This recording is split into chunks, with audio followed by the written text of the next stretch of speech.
Bible literature ministry అనుదిన ధ్యానములు August 7 అంశము దేవునికి ఇష్టలుగా ఉంటే వాక్యము ప్రసంగి 2వ అధ్యాయము 26వ వచనము దైవదృష్టికి ఇష్టడగు వానికిచ్చుటకై ప్రయాసపడి పోగుచేయు పనిని ఆయన పాపాత్మునికి నిర్ణయించును. ప్రభువునందు ప్రియులారా, నేటి వాక్యమును ధ్యానించుకుందాము. ఏదెను తోటలో ఆదాము హవ్వలు పాపము చేసినప్పుడు దేవుడు ఆదాముతో నీ ముఖపు చెమట కార్చి ఆహారము తిందువు అని శపించాడు. అప్పటి వరకు వారికి కష్టమంటే ఏమిటో తెలియదు. ప్రశాంతమైన జీవితం దేవుడు వారికిచ్చాడు. వారి మంచి చెడ్డలు దేవుడే చూస్తున్నాడు.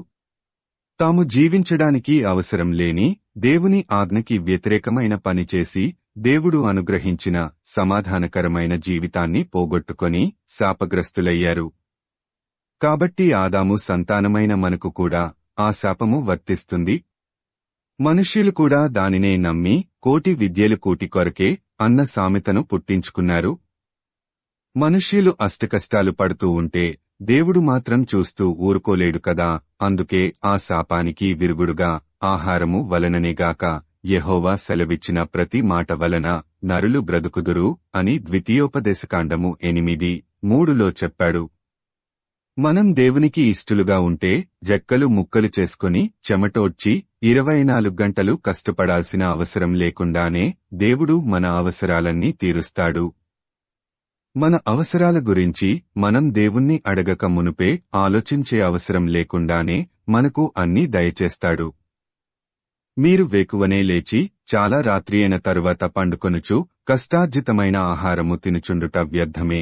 తన ప్రియులు నిద్రించుచుండగా ఆయన వారికిచ్చుచున్నాడు. కీర్తనలు 127:2.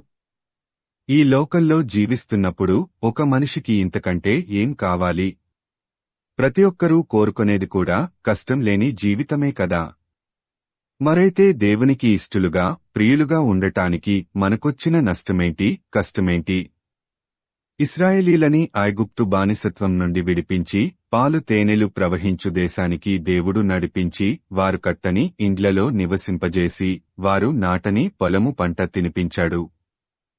వారు తినడానికి ఉండటానికి అవసరమైన వాటిని వారు కనాను దేశములోనికి అడుగు పెట్టకముందే దేవుడు సిద్ధం చేసి ఉంచాడు.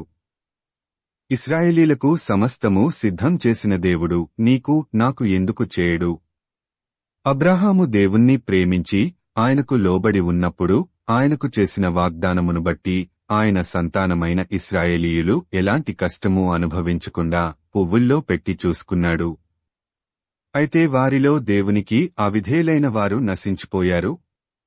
మనం కూడా దేవుణ్ణి ప్రేమించి ఆయనకు లోబడి ఉంటే మనకి కూడా ఎలాంటి కష్టము రాకుండా చూసుకోడా? మనం దేవునికి ఇష్టలుగా జీవించాలంటే ఆయనకు విధేయత చూపించాలి కదా. దేవునికి అవిధేయులమై ఆయనకు లోబడి ఉండకపోవడమే మన కష్టాలకి కారణం.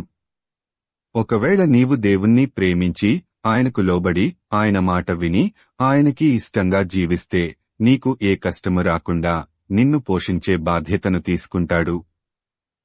అప్పుడు ఎలాంటి కష్టాలు, బాధలు, సమస్యలు లేకుండా నీ జీవితం నల్లేరు మీద నడకలా సాగిపోతుంది.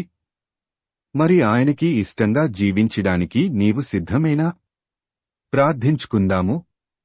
ప్రభువా, ఈ లోకంలో మేము జీవించినంతకాలము నిన్ను నమ్మి నీకు లోబడి నీకు ఇష్టమైన జీవితం జీవించేలా నీ కృపను మాకు అనుగ్రహించుమని యేసయ్య నామమున అడుగుతున్నాము తండ్రి. ఆమేన్.